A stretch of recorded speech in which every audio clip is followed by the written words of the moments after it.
When you try your best but you don't succeed. My name is Tiffany McCrum, and our son Zachary died of SIDS on June 28th, 2010. And this is my story. When you get what you want but not what you need. When you feel so tired. My son was born on April 8th, 2010 at 10:48 a.m. after a long 36 hours of labor. He was named, his full name was Zachary Quentin Carl McCrum, and the Carl came from my dad and his grandfather. Zachary was incredibly good-natured right from the start. He started sleeping really well most of the time through the night. He ate really well. He ate so much that I couldn't even keep up with him and had to actually supplement formula for his appetite. Whenever he wasn't sleeping or eating, he'd get this funny little grin. It was almost kind of like a slight crooked smile, which is something I've been known for. So it was kind of our little smile that we shared together.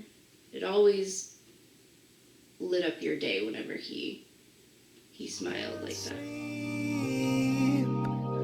Stuck in reverse. Zachary was already wiggling and moving around quite a bit. When he was sleeping, every once in a while I would notice that he had already gotten himself rolled over, and I had caught him a couple times. Of course, a new mom, I was constantly checking on him when he was sleeping, when he was awake, it didn't matter. And I had caught him a couple times. He had not only gotten onto his stomach, but his face was just down in the mattress, and I always went and changed his position and moved him to his back and adjusted his head, and it was probably about 2 or 3 times I caught him like that. And it's a little scary, you know. They tell you about the back to sleep program at the hospital, and it's something that you're definitely aware of, but then again, you don't really ever hear of it. Because I was such a worrier, and I've always kind of had anxiety issues. One of the things I would always remind myself was that this is normal. You know, all new moms experience this worry and this anxiety, and I'll eventually, as time goes on and he gets older, it'll get better, and I won't quite worry so much. And the tears come streaming down your face. When you lose something you can't replace. Zach and I had our daily routine. He usually woke up about once or twice during the night just for a quick feeding and a quick diaper change, and then we went right back to sleep. He was always such a good sleeper at night, and by the time morning would come around and my husband would get up fairly early to get ready for work, Zach and I were usually out in the living room on the couch, and I was usually laying on my back, and I had Zach laying on my chest, and my husband would find us asleep like that, and he'd leave for work fairly early, and he'd give us a kiss on the head, and off he would go, and that would be his little goodbye in the morning. And right after he left is usually about when we would wake up again and start our daily routine and eat and clean the house and do laundry. The occasional walk up to the grocery store, which wasn't too far away. So long, but it goes to waste. Could it be worse? So on the morning of June 23rd, 2010, it kind of started the same way as our normal routine, and at the same time, things were just different.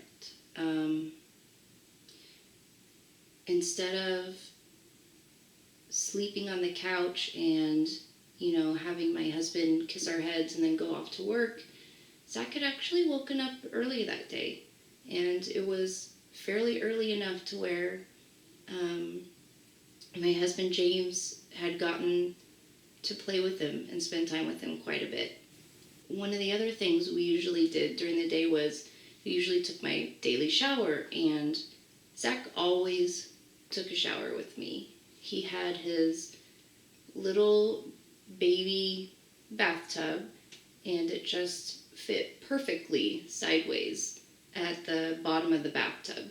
So it would be at the end, and he'd be laying in it, and I'd be at the shower part, and I'd take my shower, and he'd be right there, and he'd get a little bath, and he'd be with me, and that was usually a daily routine. And again, this day was just a little bit different.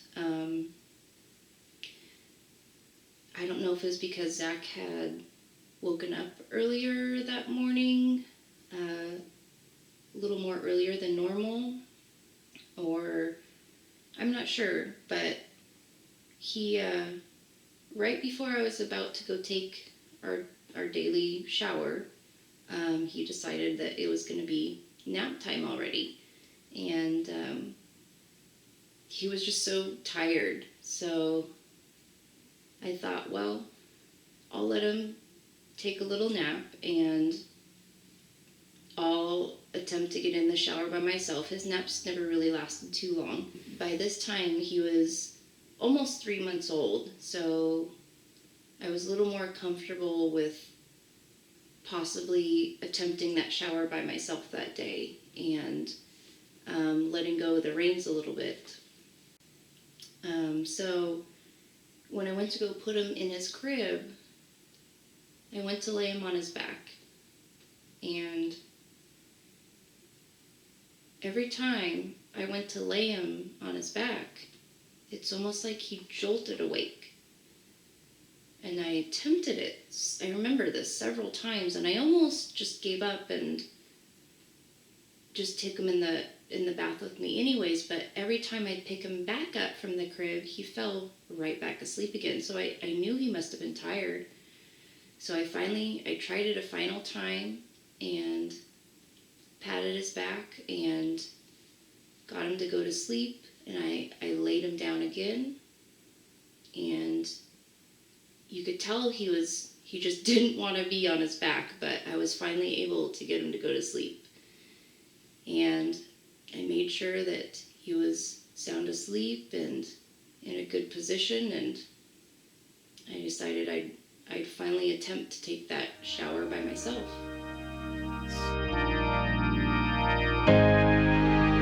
Lights will guide. So I got in the shower, and I was only gonna wash my hair real quick and hurry up and get right back out, and I kept popping my head out of the shower curtain to see if I could hear him, and nothing, and he seemed so sleepy. I figured maybe he just really needed a good nap. So, and you have that new mom anxiety and that new mom worry, and I didn't want to be too hard on myself. And so I kept reminding myself this anxiety was normal and this worry was normal. And I thought, I haven't taken a shower by myself in so long that I'm just going to take a few extra minutes to just shave my legs. And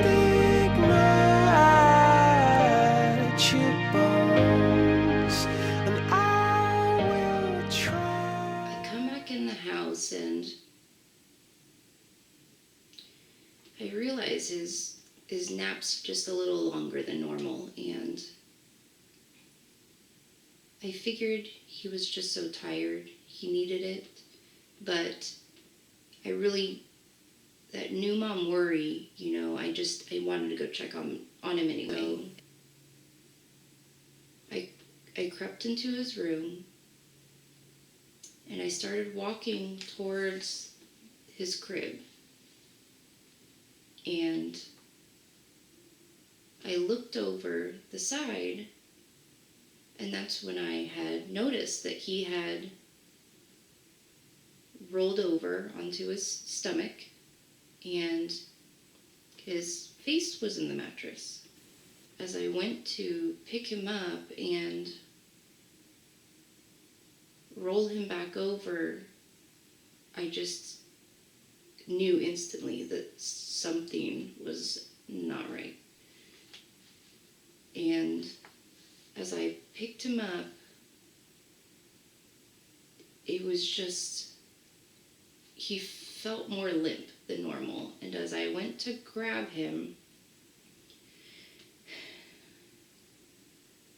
and pick him up, that's when his head turned, and I noticed that his lips had a bluish tint. And I honestly, I don't think I even thought at that point. I don't think I really had time to think. I think as soon as I noticed, I knew that something was wrong. And so as I cradled him, I ran for my phone in the living room. I dialed 911 as fast as I could. Of course, it never seems fast enough. And I remember laying him on the living room floor with the phone to my ear, and I had finally gotten an operator on talking to me, and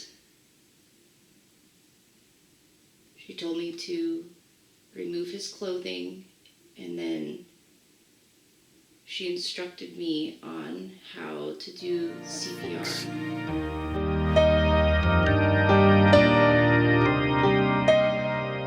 As scary as it was, and as helpless as I felt, it still really never went through my mind that it was going to end tragically. You just never really think that that's going to happen, that that's going to be the outcome. Even at the hospital, it was really scary, and we were really upset and didn't quite know what to think, but we still never really thought that this was going to turn out so horribly. Zach wasn't at the first hospital for very long, and once they'd gotten stabilized, they told me that they were gonna be moving him to Dornbecker's Children's Hospital at OHSU in downtown Portland, Oregon. And only one person got to ride in the ambulance with him, so I went with him. I remember that being like the longest ride of my life. And when we got to Dornbecker's, at this point we were the first ones there. They took Zach to run tests like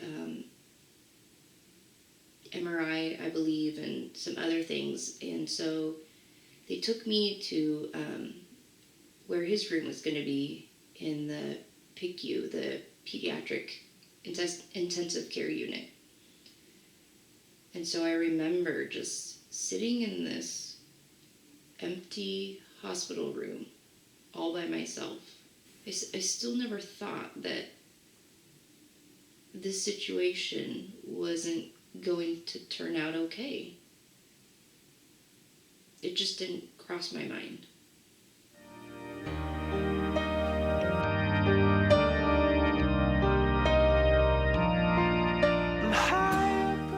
So we were at OHSU for a total of 4 nights and 5 days from the first day he was admitted. I remember his doctor came in and he just had a look on his face, and even up to that point I still thought things were going to turn out okay. But when he finally spoke, he told us that they had run about every test that they could, and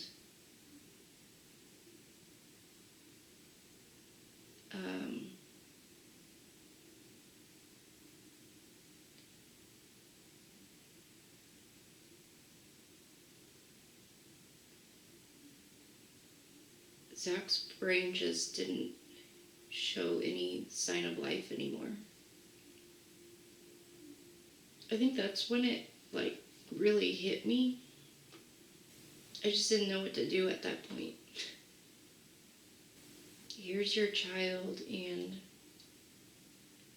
you're his parent and you're supposed to protect him and make things better.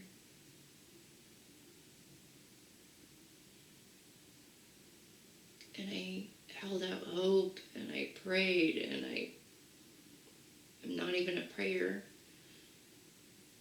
but man, did I pray.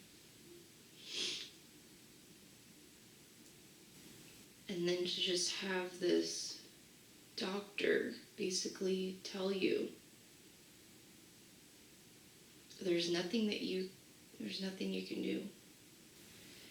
As soon as I heard those words, I think I walked right out of the room, and as fast as I could, I just wanted out of there. I wanted away from those words that he just told me, and that helplessness that he just gave to me, and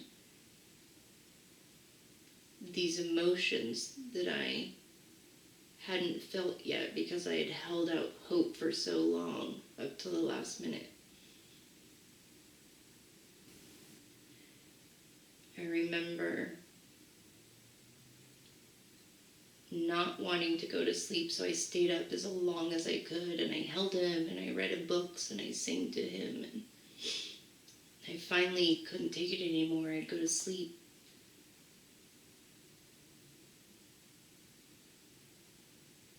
And even though I tried so hard not to go to sleep, as soon as I got to sleep, I didn't want to wake up. Because when I was sleeping, I felt like this was just all a really horrible nightmare. And when I did wake up, it was just going to be a dream, and it wasn't going to be real. But then I'd really wake up, and I was in that hospital room. Down below,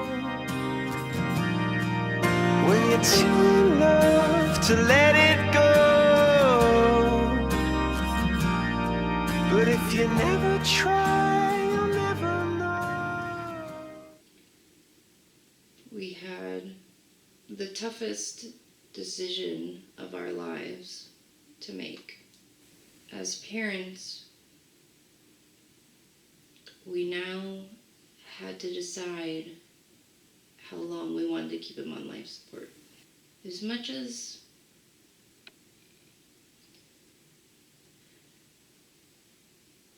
I didn't want to let him go,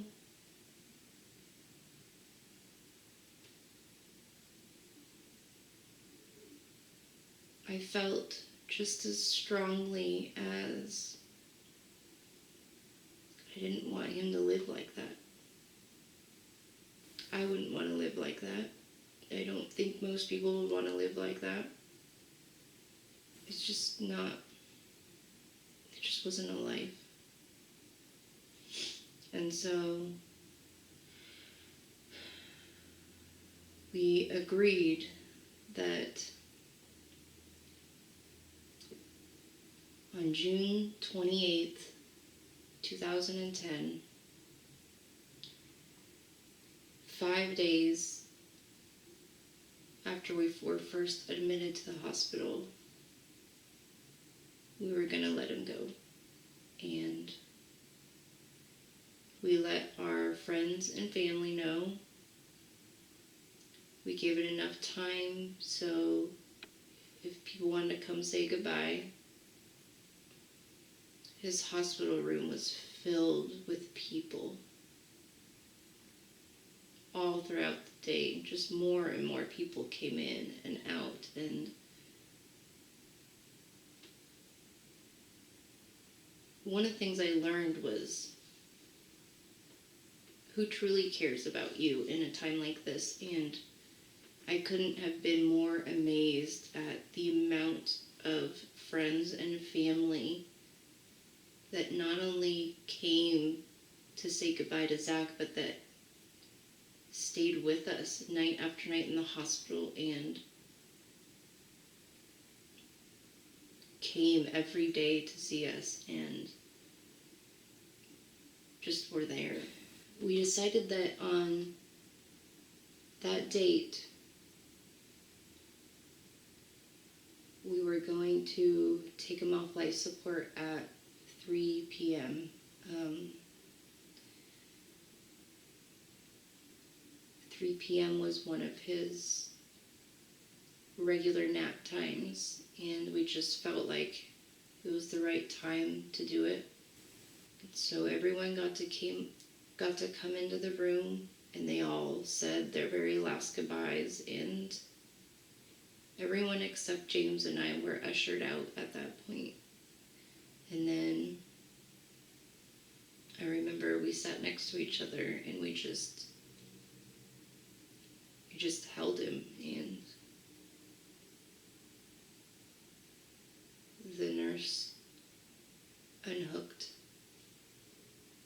his tubes and his wires and gave him some pain medicine so he wouldn't suffer or feel anything. Just watch your world.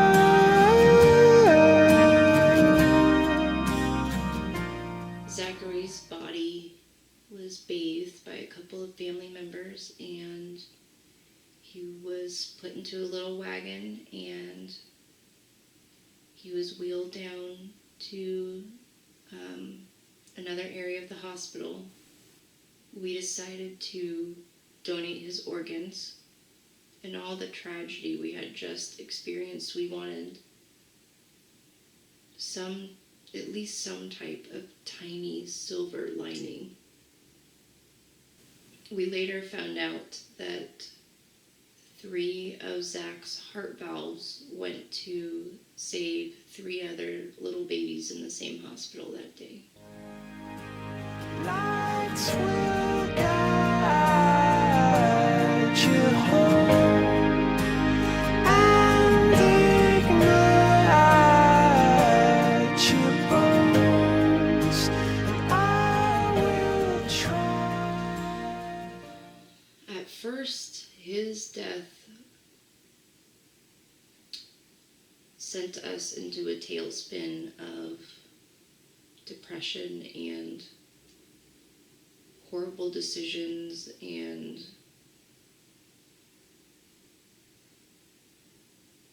there just didn't seem like much to really live live for a little while. I carried a lot of guilt with me, the what ifs and should haves, and what if I hadn't take the extra 5 minutes to shave my legs in the shower? What if I had just taken him in the shower with me instead of letting him take a nap? What if I hadn't checked on the laundry? What if there was just a lot of what ifs? For a long time, I blamed myself, and we both grieved in very different ways, and for quite a while, it seemed like we weren't really going to make it. Somehow we just kept going, and it took a really long time.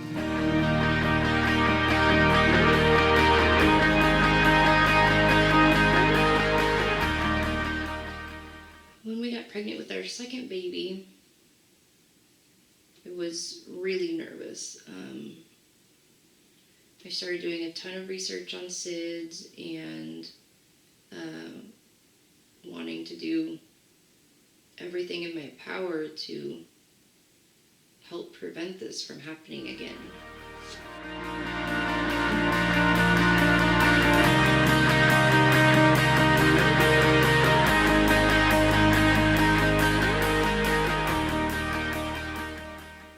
It wasn't till after a ton of research that I was really able to stop blaming myself.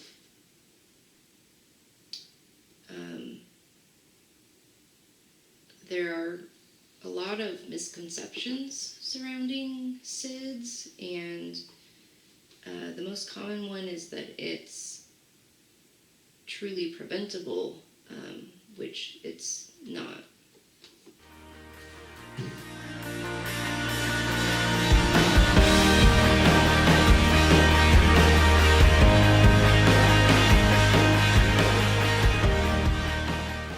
Though there are many things that can help alert you sooner if your baby stops breathing or lowered heart rate, there's no actual prevention for SIDS itself.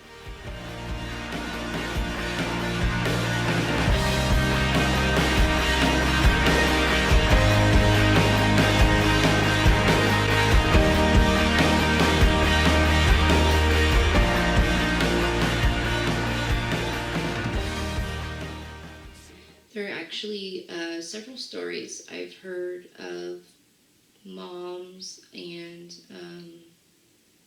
moms that were nurses even, that their babies passed away of SIDS when they were actually holding them or had them in a baby carrier, and they did everything they could as soon as they noticed their child had stopped breathing and they weren't able to save them.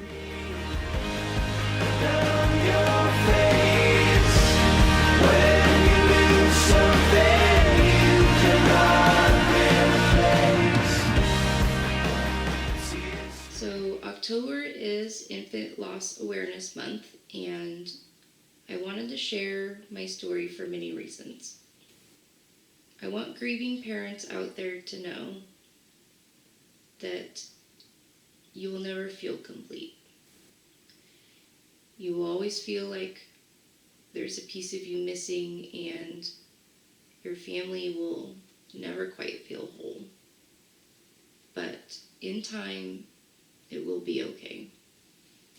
I want people out there who are about to be new parents or who just became new parents, please be proactive about SIDS. The statistics may seem so small, and you may think it just couldn't happen to you, but it happened to me. It happened to my husband and I. It happened to my family. And once it happened to me, you wouldn't believe all the friends and family who came forward to share with me their own sit story that I had never heard of before and they had never talked about before. I want them to know about my beautiful baby boy who gave us all such life. Even in the short 2 months and 20 days that he was with us. I want people to know his name. I want people to know his story. Zachary's short life and his death changed my husband and I forever. We are better human beings, better spouses, better parents, all because of Zach.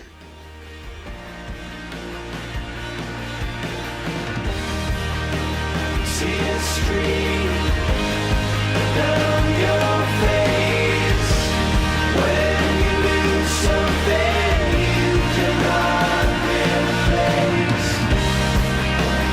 Tears stream down your face.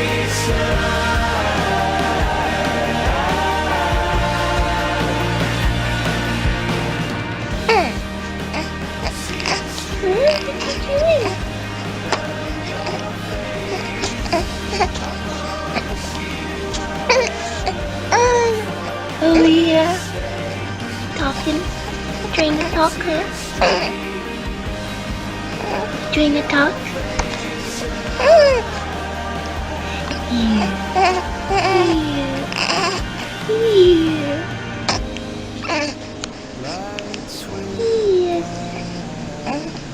Hi Munchkin, hi Munchkin, my little Munchkin.